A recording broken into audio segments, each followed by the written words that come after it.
जय महाकाली चैनल में आपका स्वागत है।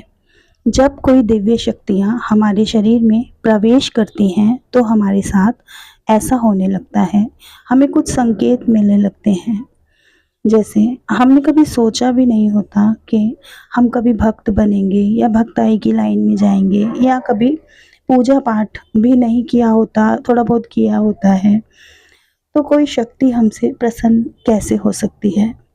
पर जाने अनजाने में कोई शक्ति हमसे प्रसन्न हो जाती है। जैसे मैं आपको बताती हूँ कि जैसे हम कोई अच्छा कार्य करते हैं, जैसे सुबह उठ के पक्षियों को, चिड़ियाओं को खाना डालना, उनको पानी की व्यवस्था करना, पानी देना, बंदरों को, चींटियों को खाना खिलाना, गायों को खाना खिलाना, उनकी सेवा करना, उनको पानी पिलाना, या फिर बंदरों को खाना खिलाना, चींटियों को मीठा आटा चीनी मिला के खिलाना, या फिर कोई भी मतलब अच्छा कार्य जब हम करते हैं, कहीं पे पूजा पाठ करते हैं, सुबह उठ के दिया जलाते हैं, मछलियों को खाना देते हैं, अपने घर में किसी भी चलते फिरते ही हो चाहे, लेकिन किसी मंत्र का जाप करते हैं, मंत्रों का जाप करते हैं, कोई मंदिर में जाते हैं, कैसे सिद्ध पीठ मंदिर में जाते हैं, जैसे किसी भी मंदिर में जाते हैं तो शक्तियाँ हमसे आकर्षित होती हैं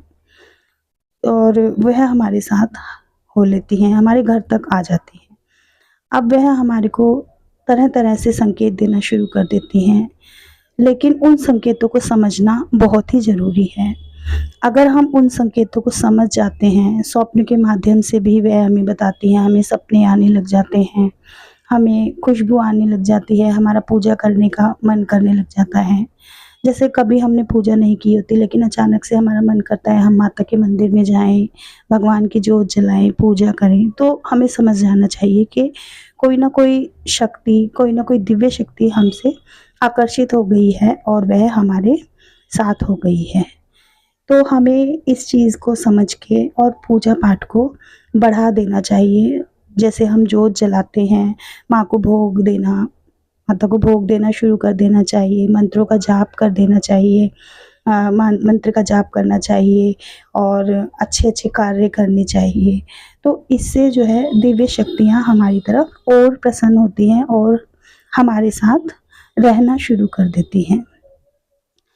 अगर हम इन शक्तियों को पहचान जाते हैं तो ये हमारा हमेशा साथ देती हैं, हमारे कार्यों में हमारी मदद करती हैं। इन शक्तियों को पहचान कर हमें पूजा पाठ को बढ़ा देना चाहिए। दोस्तों, अगर आपको मेरी ये जानकारी अच्छी लगी है तो कृपा करके मेरे चैनल को सब्सक्राइब करें, घंटी के बेल आइकन को दबाएं ताकि मेरी आने वाली वीडियो आप तक पहुंच सके और मुझे प्रोत्साहित करें। जय मां काली।